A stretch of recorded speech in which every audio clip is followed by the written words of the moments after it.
How can fun at the park help your child learn and develop skills? Before we discuss play at the parks, we want to go over the normal development of children and emphasize the importance of developing motor skills and motor coordination skills.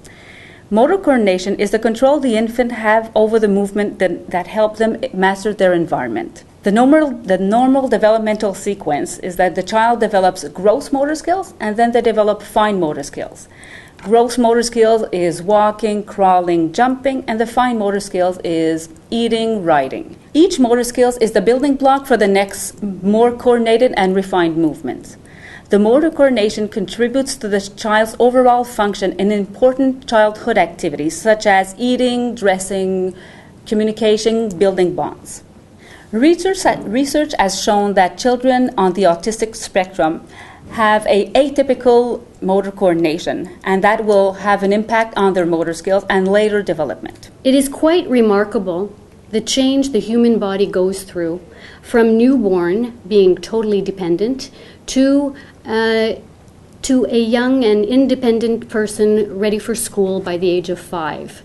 On this diagram, please, first of all, do not look at the ages. This is really just a guideline. You notice that the baby goes through various stages. Now remember, not all children go through the same sequence, and not all children necessarily do all of the different stages. But really what's important to note is the very beginning where the child, there's a lot of time spent on the stomach and learning how to push up and getting head control, all the way through sitting and through 4-point crawling. And then, of course, they start standing and with help they start taking steps and they become independent walkers. For the sensory aspect, we all know that the basic learnings are sensory motor aspects. So the sensory are all the stimulation that the body gets from the environment. The 4 major senses that everybody know is the vision with the eyes, the hearing, the smell, that's a very, very big sense, and the taste. The other ones that we know less about is the touch. The tactile is a very, very important sense of the body. A lot of learning is done through touch. So the child touches everything, things touch the child, so he's learning. There's also the proprioception. The proprioception is I know where my body is in space. For example, if I lift my arm up, I know my arm is up. If I stand up, my body knows I'm standing up. And the other one is the vestibular. That's all the movement. When I move, we really emphasize one of the special senses. So let's go quickly over the main stages of motor development.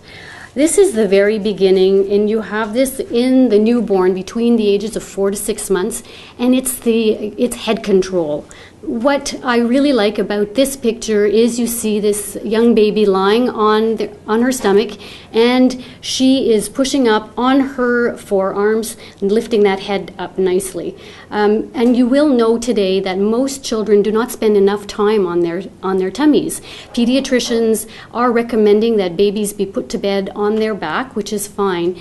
But what's happening is that children don't develop that really good extension that they get when they're lying on their stomach. So it's very important, if they're not getting enough of tummy time when they're younger, it's never too late to incorporate tummy activities. As we see, this little one is really looking at that toy. It's green, red, and very colorful. So we can imagine she really wants to go and grab that toy, and she'll probably bring it to her mouth to taste it, because that's one of the first way to learn about our environment. I love this picture because here we have the combination of head control with the extension going through the trunk, but also now you have the baby shifting their weight to one side and reaching with their arm to go and get a toy. So it's that beginning of weight shift and trunk control. The shoulders are working very hard. Again, the shoulders, very important component of motor development. And again, we see he's getting that toy. He's really interested in that toy. But the other hand is on the carpet. And most probably he's tasted the carpet before, because that's what they all do. And he can feel that the carpet under his left arm is not the same texture as the toy he's touching with the right arm. All right, so here we have our next slide, and what I really like about this slide is it's just a continuation of the development on the tummy.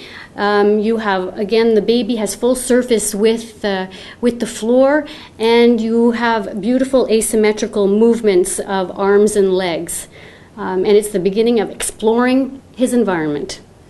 He's also touching that middle part, so it probably is colder than the rest of the floor. And we can see that he's really looking at that little screw in the middle. So he's really interested. So we see that he's really, the cognitive part is also developing as he's getting to know his environment. That's probably the stage where we start putting gates, because he is moving more and more, and we'll go and find everything that's at a very low level on the floor, but we'll start to go and grab plants as well. Now that the baby is getting stronger, pushing up through the shoulders, again, very, very important to get that shoulder stability, the shoulder strength, so the baby's up on 4-point. Again, very important stage of development, and we see some nice shifting of weight and asymmetrical movements. Now she will open that door. We know she wants to touch that door, and if the door is very heavy, she will use more strength to push it. If it's light, she won't have to use a lot of strength. So she's learning that things don't weigh all the same thing. That's all part of the development. And again, she's probably going all over in that house. Sitting, the next stage of development. Now this, what I really like about this slide is this baby is not symmetrically sitting. If you can see, we call this the it sit. It's a great position because the baby can go anywhere from this position. The arms are out, and in just any minute he can just turn around, put his arms down, and crawl away. Sitting is really just a transitory position because usually the baby won't stay in one position for very long. So again, I love the asymmetry in the sitting of this position in this slide. He's going to go and grab that little toy, that train. And most probably he will go and turn to make it roll on the floor. So again, all those, the fine movements and the gross motor movements are all combined together. Pull to stand. Now, most of you will probably always remember the first day you open the door to your baby's room and you see the baby standing in their crib. And this stage is really, it comes about because they have developed the strength in their arms. You absolutely need very strong shoulders and arms to pull up to stand. So that's exactly what's happened here. And we know once he sees you, he's going to start jumping all over. He's going to jump, jump, jump. So he's going to push with his arms and his legs, and he's so happy. And all that bouncing, that jumping is really important for him. And right about at this time, when you have the baby that is sitting and crawling and pulling to stand, well, stairs just become another exploration, something for them to try out. Lots of asymmetrical movements, and they go up on all fours and come down on all fours. Cruising. So we call this cruising because you must realize that although as soon as the baby stands, most parents are going to be holding their hands and the baby's going to be walking. But really, the baby first learns how to walk sideways. They learn to walk sideways in the crib, sideways along pieces of furniture. That's what's important to note, is it's very important for the baby to be able to explore his environment this way and do that side walking, that side weight shifting. Here she's touching that chair. It looks very comfortable, very soft. So she's touching that furniture, and it really gives her a lot. At that age, usually they also can grab a lot of toys. They can bang. They'll transfer from one arm to the other because you see that she's really using her arms, and her refined movements are getting much better. This is just an extension of the other slide. Really, it's that the child is now getting much more comfortable in standing. Still probably needs a little bit of support, holding on, but this is where they're really working hard. They're getting much stronger. Up and down, and from the floor to up, and even trying to play with toys. Because, of course, she's really curious. We see that she wants to see what's in that container. So she's holding on with one hand, pulling with the other one, and really wants to go in. We wouldn't be surprised to see she would let her left hand go and grab the toy that's in that container. So really, she's now starting to leave to one hand, but she's really interested in the toys, and that's cognitive learning and communication.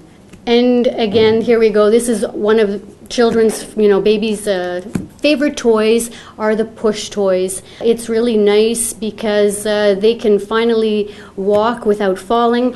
I just like to point out that although this is a great toy, it shouldn't be the only way that the baby is exploring standing. It's great that the baby cruises and does, the baby has to have to have standing balance before they can actually let go of the toy and walk. And at this stage, if I remember well, Michelle, they need the good core, a good trunk control. Absolutely. Before they start pushing, because he's the one that's controlling the toy. The toy doesn't control the speed. He really has to control the speed of that toy on his own. Here we see he's barefoot. We like barefoot. We like kids going on their feet with no shoes, no socks, because it really takes the flat foot on the different surfaces. It's really important for them to learn through their feet. And then, of course, you have the baby or the young child that's walking. So walking is really just the very beginning. The baby that starts walking often will start walking with the hands high up. That's the high guard, and the feet a little bit wider stance. And there's a lot of going back down to 4-point and crawling. If the surface is uneven, they'll go right back down.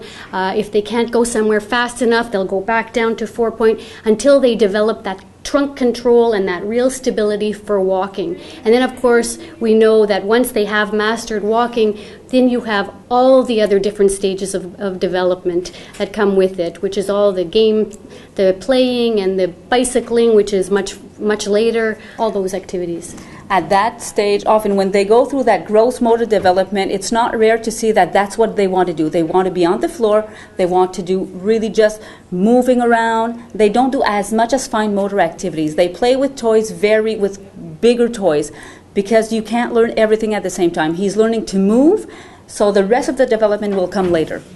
This is the fine motor. I just wanted to show you all the steps of the fine motor. So the fine motor is how you hold things with your fingers.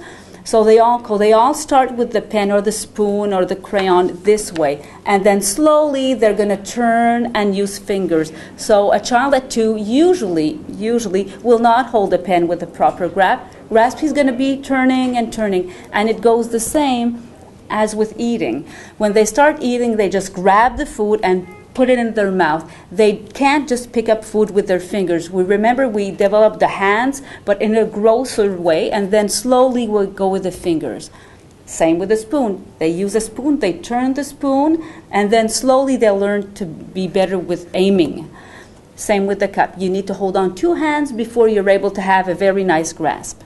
All right, I really love this next slide because it's a combination of gross motor skills and fine motor skills and how they intertwine so well together. So it's really a simple task. It's playing with blocks. So the younger the child, the more we see the blocks are on the floor, either in the sitting position or the standing position. And as they develop more finer control, then you do get to playing blocks sitting at a table. What I like about the little boy who's standing, he had to go down and then he brings the block up. So to make your tower, you really have to go down, back up, you're stretching, you're using all your movements, and we all know what's going to happen with that tower. He's going to tumble it down, it's going to be really funny, and start all over again. This again is she's lying on her tummy, she's really concentrated, she really wants to draw, she's having fun, but she looks very comfortable, so she has very good control. And now she has a very good grasp of her pen because that's where she's at. And now cognitive skills are really more on the focus. Now let's talk about parks. Just a quick note. Did you know that Health Canada recommends 60 minutes per day of moderate to vigorous physical activity? Now here's what I love about parks. They are free. There are a variety of parks all over the island of Montreal.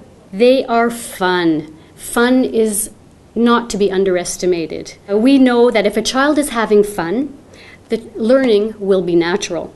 Parks also provide freedom of choices. It's so important for your child to have choices and have some control over his environment. The park is actually an ideal place because you can explore, you can communicate, and as we said, what a great place, for example, to show your child, do you want the blue slide? Do you want the red slide? Do you want to go over the slide? Do you want to go under the slide?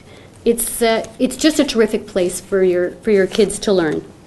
We have to remember that it's reasonably safe. It's not, we know that there's not fences all over, but it's a contained environment. So what we thought we would do with the following slides is we'll go over the pieces of equipment you'll most likely find in your parks, and just discuss what we like about them and different uses for slides.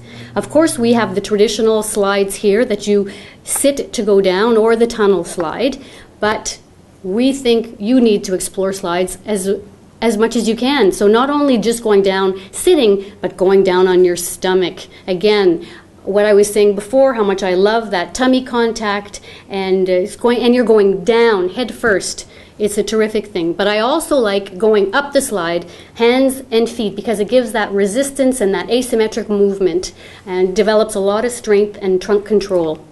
And we can even bring toys, because a lot of kids will go to the slide and bring their little cars and let the cars go down first and then go and get the cars. So it's really nice. And once you get down to the floor, to the sand, you have to get up. So that's also a great time. Tunnels. We like tunnels because this forces the child to go on their hands and feet and like crawling. And often we do know that a lot of children don't necessarily crawl enough, and crawling is so important for developing that trunk control, the eye-hand coordination. So tunnels are terrific.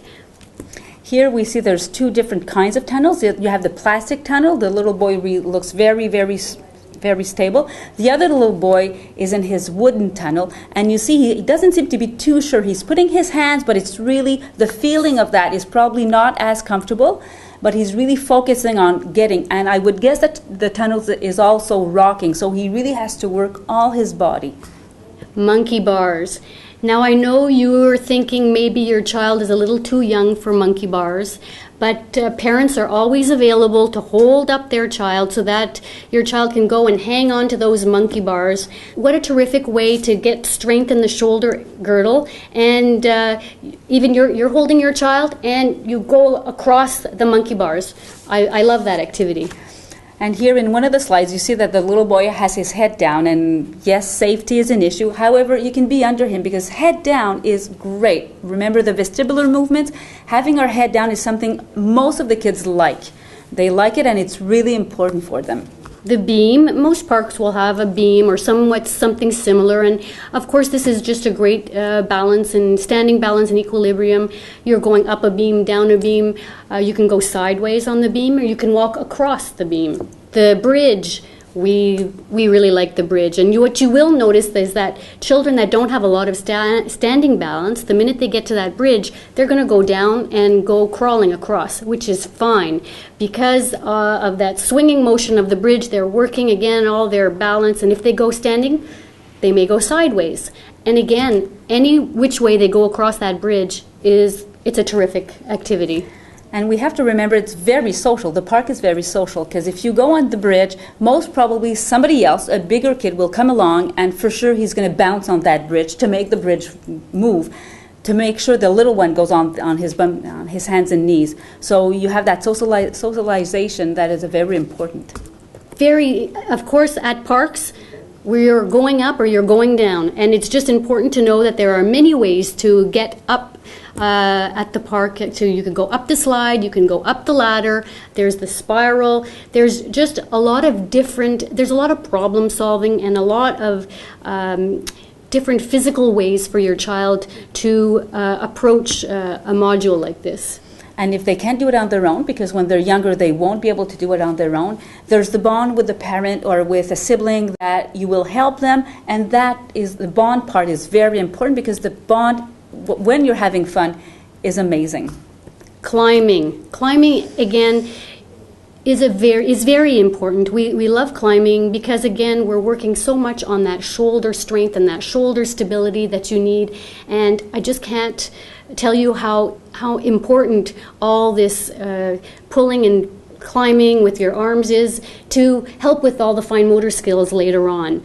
So they'll do what they can, and that's the nice thing about often in the park is they don't necessarily have to go up high, and if they go up too high, you may end up having to go and get them. But it's a really fun place to explore. And again, as Monique was saying, look at all the children and all the interaction that's going to be going on in this activity. In the spider web, for sure, there's a lot of problem solving. You have to figure out how to get up, and the goal, of course, is who will go on the top the first. That's the most important part, the funniest part with the kids. There's more and more parks that have climbing walls, and that also is very nice because there's a lot of cognition, problem-solving skills. Where do I go? How do I get up? Swinging. We love swings, and of course you must remember that there's not just one way to swing. The bottom slide shows you that really swinging is a difficult task. There's a lot of coordination between the arms, the trunk, and the legs to get that swinging motion.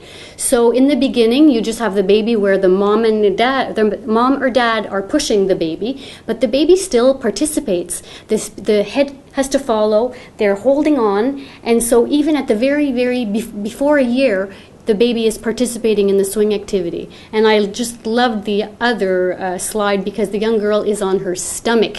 So she doesn't have to do all necessarily the trunk work, but she's using her hands and her feet to swing.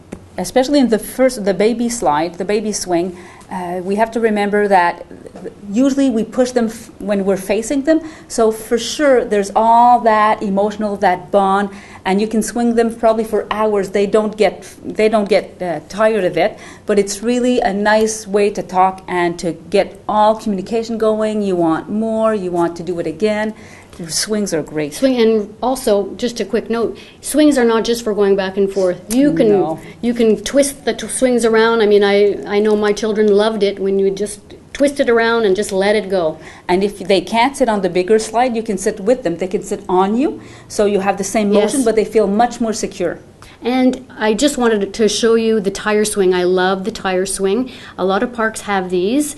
The nice thing about the tire swing is that the parent can sit in the tire and bring their child on their lap, or you can sit opposite one another. And this swing is really made for turning. It's not just for going back and forth. And you can get quite quick, and it's a fun activity. And don't remember that children are able to turn and turn and turn and turn much more than adults. So don't worry and don't be afraid of spinning them, because that's part of the development, and that movement system develops much later than all the other ones. So it's very normal to see younger ones spinning, and when all the older ones can't spin anymore. No.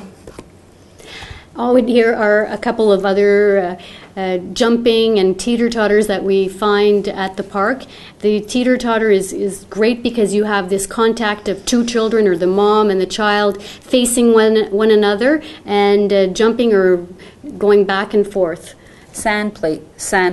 I know a lot of people are afraid because we say the kids is going to eat the sand, but sand play is great. If it's a park we know or a backyard, they can go barefoot. That's even best. But in the parks, we can keep the shoes. But on the left, the girl is taking a little shovel with a little container. So she's working hard. She's really concentrating. She's having fun. But on the right-hand slide, the kids are shoveling with all their bodies. So it's really two different activities. But sand is nice. It's nice. It has a nice feel of it, and you can do all kinds of stuff.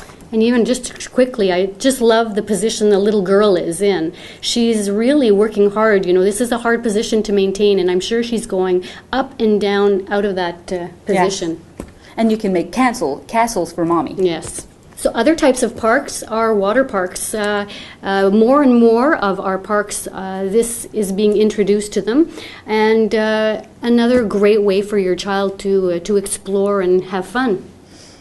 We know that, again, they're very, very colorful. They have water that you can slide in between some of the apparatus. But again, it's all that fun of going around, under, over, and water is amazing. Again, you have the socialization. On the left-hand side, you have two little babies and the mom. So the little ones want the same toy. They are talking in their own way, but they're talking. And in the left-hand side, they really seem to have a lot of fun because they're really together. all right, it's great to go to the park, but what if you can't get to the park? Well, there are a number of things that you can do at home with your children. It's easy to, if you have the space, just to buy, you can go to Canadian Tire and buy those really small little plastic pools. You can fill one up with water, one with sand, one balls. with the balls, the balls like you get them at Walmart or Toys R Us. Yeah. So there's different activities that you can do in your own backyard. On the left side, the little boy, somebody created a maze, and he's going with his truck through the maze. So he has to think, he has to make it happen. He's learning through his body, and it's going to be much easier after to make a maze with his pen. It's really, you have to start learning through your body before you do it on a piece of paper. And on the left, it's like Michelle was saying, it's a container with water, with sand. Everybody's having fun, and it's a simple and not very costly activity.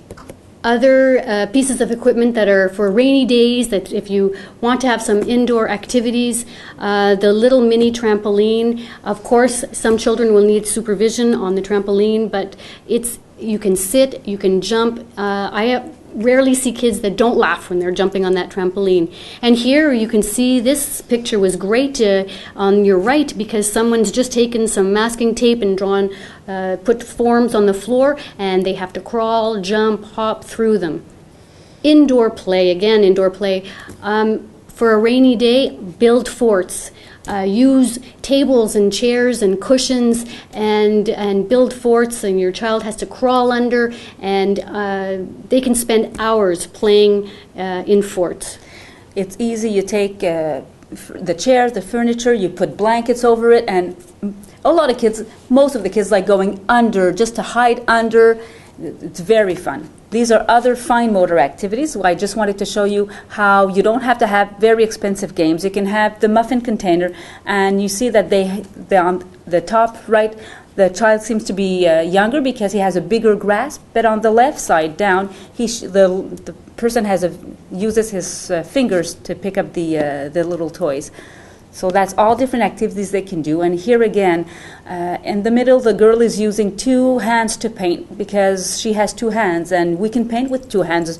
Who decided to paint only with one? You can use 2 hands. She's using an easel or the wall, and that's very good because you're using your shoulders. You don't have to always use your fingers.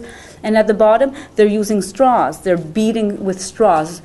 You can buy them, you can get them at McDonald's, so that's a nice activity, not expensive, but you look, the little boy in the middle is really concentrating to do that beating. And again, another activity for a rainy day or for the winter time are the indoor playgrounds. There are quite a few indoor playgrounds in and around the island of Montreal, and it really gives your child a lot of opportunity to explore in a safe environment. It is a bit more expensive, but if you have the opportunity, they are great, and there's a lot of different activities to do in the indoor parks. Any time that you spend at the park with your child is time well spent. They are hopefully having fun, and they are learning lots of things. If you go on to the website of your borough or of the different municipalities, most of them provide an excellent list of the parks available in your community, as well as what is available in the parks. You'll also get the different municipal pools and the activities at the pools. Thank you very much.